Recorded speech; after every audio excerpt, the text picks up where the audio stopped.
നിതിനി, ആലപ്പുഴയിൽ കുഞ്ഞ് വൈകല്യത്തോടെ ജനിച്ച സംഭവവുമായി ബന്ധപ്പെട്ട വലിയ പ്രതിഷേധങ്ങൾ, കുട്ടിയുടെ ചികിത്സയൊക്കെ സർക്കാർ ഏറ്റെടുക്കുന്നു തുടങ്ങിയ കാര്യങ്ങളൊക്കെ ഉണ്ടായിരുന്നു. പിന്നീട് എന്തുകൊണ്ടാണ് ഇപ്പോൾ വലിയ സമരത്തിലേക്ക് കുടുംബം നീങ്ങാനുണ്ടായ സാഹചര്യം?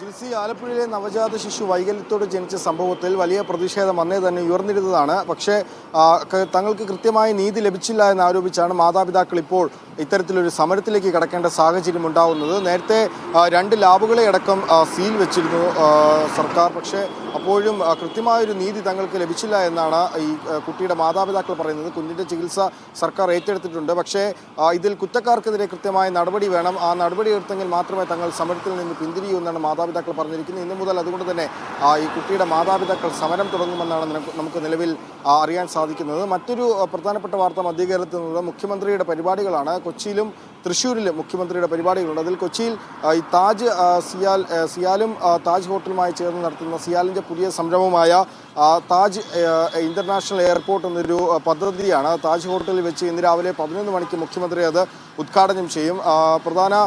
നേരത്തെ വലിയ ചടങ്ങുകളോടെ നടത്താനാണ് തീരുമാനിച്ചിരുന്നതെങ്കിലും പക്ഷേ ഈ മൻമോഹൻ സിംഗിൻ്റെ മരണത്തെ തുടർന്നുണ്ടായ ദുഃഖാചരണം നിലനിൽക്കുന്നതിനാൽ തന്നെ 100 പേരെ മാത്രം പങ്കെടുപ്പിച്ച ഒരു ബിസിനസ് കോൺക്ലേവായും ഈ പരിപാടി ഇന്ന് നടത്തപ്പെടുക. മാധ്യമപ്രവർത്തകരടക്കമുള്ളവരെ ഈ പരിപാടിയിലേക്ക് ക്ഷണിച്ചിട്ടുണ്ട്. വളരെ ചുരുങ്ങിയ ആളുകൾക്കിടയിൽ വലിയ ആഘോഷങ്ങളില്ലാതെയാകും ഇന്നത്തെ ഈ പരിപാടി നടത്തപ്പെടുക. അതിനുശേഷം തൃശ്ശൂരിൽ മറ്റൊരു പരിപാടിയിലും മുഖ്യമന്ത്രി പങ്കെടുക്കുന്നുണ്ട്. മറ്റൊരു പ്രധാനപ്പെട്ട വാർത്ത ഈ തൃശ്ശൂരിൽ കഴിഞ്ഞ ദിവസം നമ്മൾ കണ്ടതാണ്. മേയറും